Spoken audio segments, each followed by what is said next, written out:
If you're waking up at 4 a.m. to do cardio, after only 5 hours of sleep, you're stepping over $100 bills to pick up nickels. I think it's important to recognize that sleep is the foundation upon which everything else sits. If you don't get sufficient sleep, you end up burning more muscle and the body becomes stingy with the fat. You end up increasing ghrelin hormone, so you're hungrier during the day. You are not recovering from your training sessions sufficiently. You're awake more hours during the day, which just gives you more opportunity to get hungry and eat another meal. All of those things, for me, make it such that I prioritize sleep with my clients. And I find that that is something that is deficient in the vast majority of people that I work with. We're all burning the candle at both ends, trying to get ahead. And we're not even giving ourselves an opportunity to be successful. We're getting to bed at midnight and having to wake up at 5. Or if we get to bed at 11, then we're scrolling through social media. It's not actually sleep. If I can encourage folks just to, first of all, set aside a time frame under which they could potentially be successful, 7+ hours is the recommended dose, and then try and work towards what I call good sleep hygiene, avoiding the blue lights, your telephone, the TV, at least an hour before bed, sleeping in a cold, quiet, dark room, and waking up early and getting exposed to sunlight so you can set your circadian rhythms for the day and so that you're actually tired at night to go to sleep.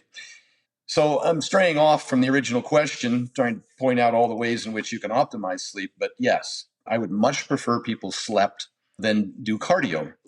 Now, the specific answer to cardio, I think cardio is great for health, for heart health. You can get cardio many ways. It doesn't have to be steady state cardio.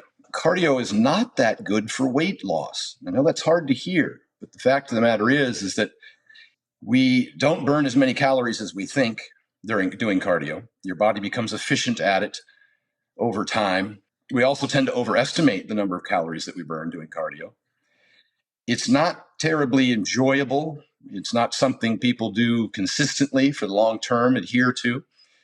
So I don't try and set people up for failure by giving them 30, 40 minutes of treadmill. There's a significant barrier to entry. You got to get in your car, you got to drive to the gym, you got to do your 40 minutes of treadmill, and you got to come home.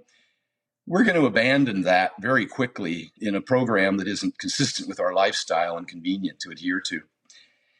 Also, there's the problem with compensation. It seems like the more exercise that we do, what we call exercise activity, we get hungry and we get tired and we sit more and eat more. What we end up doing is down-regulating the activity that we do for the rest of the day. It becomes kind of a left pocket, right pocket sort of deal.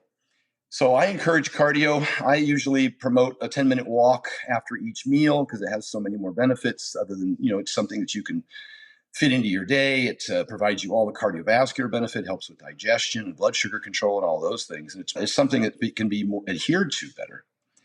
And then your workouts, we should all be lifting weights. Those are a significant cardiovascular benefit. You're going to get your heart rate elevated for an extended period of time. I mean, if you're lifting hard enough to get a result, you're breathing hard, So and that kind of summarizes, some folks think I'm averse to cardio. I do 30 to 40 minutes of cardio a day, but I do it in 10-minute walks.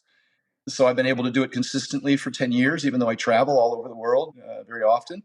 I'm always able to get my 30, 40 minutes of cardio in wherever I am, whether it's at a hotel or an airport or you name it. And I do it with those little exercise snacks. I think somebody coined that term. I just do little 10-minute walks. And then I don't actually have to do cardio, which I don't enjoy anyhow. You'd never catch me on a treadmill for 40 minutes. Just unbelievably boring. I just don't think it's terribly effective, to be honest. I'd rather invest that time into something that I got a bigger return on. Yeah, the next one's going to be diet and specifically calories. If you want to lose weight, you have to be in a calorie deficit, period. There's no ifs, ands, or buts about that. You had mentioned fasted cardio and burning calories before you eat. And some people talk about intermittent fasting. Some people talk about the carbohydrate insulin model of weight loss. None of that is any more important than maintaining a calorie deficit, which can be done any number of ways. I have my personal preference because I try and fuel people for training so that they have an efficient training stimulus for anaerobic weightlifting.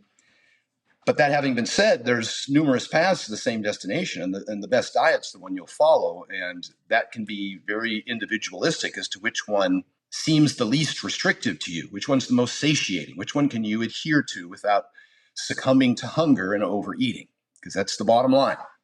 And so I think Dr. Peter Attia summed it up best by saying there's really only 3 different ways to create a calorie deficit. It's CR, TR, and DR. It's calorie restriction, which is what many of us are familiar with. You get your app out and you track everything you eat. You weigh and measure your food and put it in little Tupperwares. You look at the labels on foods that you eat, and you try and maintain a calorie deficit that way. There's TR, time restriction. We're all familiar with the 16-8. And if you can't lose weight on a 16-8, then you got to go 18-6 or 24 or 22-2 if you're eating so much in a 2-hour window that you can't maintain a calorie deficit. But that's just time restriction. That's all it is. It's no better than continuous calorie restriction or counting calories. But it may be more preferable to some people. They may be less hungry. I can come up with a list of reasons why you shouldn't do it, and we can talk about those. But the next one is dietary restriction. I said CR, TR, and DR, caloric restriction, time restriction, and then dietary restriction. And that's these camps that eliminate certain food groups. That's your vegans, your carnivores, your keto folks.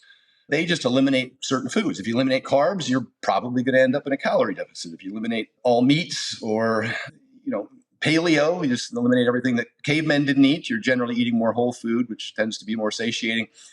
But that's all that is. And it's no better than continuous calorie restriction. And you really shouldn't be demonizing most foods, certainly most whole foods.